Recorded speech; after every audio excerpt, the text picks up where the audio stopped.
다음 이슈 전해드립니다. 중국의 부동산 기업 헝다, 항상 크다는 뜻인데 이름처럼 업계 2위의 공룡 기업이었죠. 그런데 지금은 세계에서 가장 빚이 많은 기업입니다. 빚이 440조 수준입니다.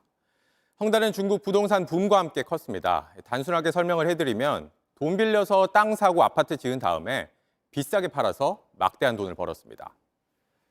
그런데 아파트를 너도 나도 짓다 보니 너무 많아진 겁니다. 텅 빈 유령 아파트부터 짓다만 건물까지 수두룩해졌죠. 그런데도 자꾸 부동산으로 돈이 흘러 들어가니까 중국 당국이 칼을 꺼내듭니다. 2020년 부동산 레드라인 정책이라고 해서 부동산 대출 규제해 돈줄을 막았습니다. 이때 직격탄을 맞은 게 헝다입니다. 자금줄이 끊긴 헝다는 파산 위기에 몰리며 연일 뉴스에 등장했고 중국 부동산 위기의 상징이 된 겁니다. 결국 홍콩 법원이 헝다에 대해 청산 명령을 내렸습니다. 실제 청산에 들어갈지는 중국 법원에 달려 있습니다. 이지은 기자입니다. 빚만 400조 원이 넘는 중국 부동산 개발업체 헝다는 어제로 주식 거래를 못하게 됐습니다. 홍콩 고등법원의 청산 명령에 따라 헝다는 어제 홍콩 증시에서 주가가 21% 폭락한 채로 거래가 멈췄습니다. 가진 자산이라도 팔아서 빚을 갚으라는 게 홍콩 법원의 판단입니다. 헝다의 자산은 부채보다 100조 원 넘게 적은 321조 원 수준입니다. So it's possible that the asset size will be down massively. It's quite likely that Evergrande will be broken down into a much smaller company if it still survives in the future. 하지만 헝다 자산의 대부분은 중국 본토에 있습니다.